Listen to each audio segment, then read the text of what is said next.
சரி, இப்போ WhatsApp status அல்லது இன்ஸ்டாகிராம் ஸ்டோரி எப்படி வைக்கிறது? அப்புறம் ஸ்டார்ட்டிங் மற்றும் எண்டிங் ஸ்கிரீன்ஷாட் சப்மிட் பண்ணி எப்படி பணம் சம்பாதிக்கிறதுன்னு பார்ப்போம். ஸ்டெப் 1. தினமும் சாயங்காலம் குரூப்ல ஸ்டேட்டஸ் டீடைல்ஸ் வரும். அதை முதல்ல கிளிக் பண்ணி டவுன்லோட் பண்ணிக்கோங்க. ஸ்டெப் 2. நாங்க கொடுத்துருக்க அதே ஆர்டர்ல தான் நீங்க வாட்ஸ்அப் அல்லது இன்ஸ்டாகிராம்ல ஸ்டேட்டஸ் வைக்கணும். உதாரணத்துக்கு ஸ்டேட்டஸ் நம்பர் 1 இருந்தா அதை தான் முதல்ல வைக்கணும். டைட்டில் ரொம்ப முக்கியம்.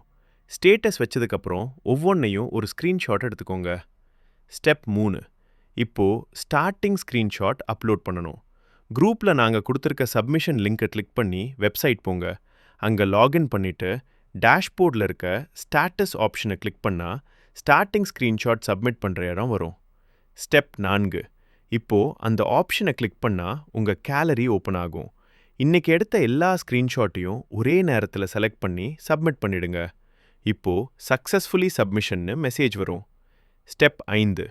யார் ஸ்டார்டிங் ஸ்க்ரீன்ஷாட் சப்மிட் பண்ணுறாங்களோ அவங்க மட்டும்தான் அடுத்த நாள் எண்டிங் ஸ்க்ரீன்ஷாட் சப்மிட் பண்ண முடியும். ஸ்டெப் 6. இப்போ சாயங்காலம் 6 மணி ஆச்சுன்னா எண்டிங் ஸ்க்ரீன்ஷாட் எடுக்க வேண்டிய நேரம். உங்கள் ஸ்டேட்டஸில் எத்தனை பேர் பார்த்துருக்காங்கன்ற வியூஸ் தெரிகிற மாதிரி ஸ்க்ரீன்ஷாட் எடுங்க. அப்புறம் குரூப்பில் இருக்க லிங்க் மூலமாக லாகின் பண்ணி எண்டிங் ஸ்க்ரீன்ஷாட் செலக்ட் பண்ணுங்க. நேற்று ஸ்டார்டிங் ஸ்க்ரீன்ஷாட் போடலைன்னா இது ஓப்பன் ஆகாது. இப்போ எல்லா ஸ்டேட்டஸோட மொத்த வியூஸையும் கணக்கு பண்ணி போடுங்க.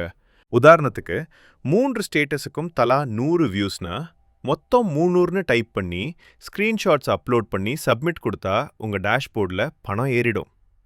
ஸ்டெப் 7. டேஷ்போர்டில் ஏர்னிங்ஸ் ஹிஸ்ட்ரி போனீங்கன்னா இன்னைக்கு எவ்வளோ பணம் வந்திருக்குன்னு தெளிவாக பார்த்துக்கலாம். முக்கியமாக வியூஸை மட்டும் எக்காரணத்துக்கும் மறைக்காதீங்க.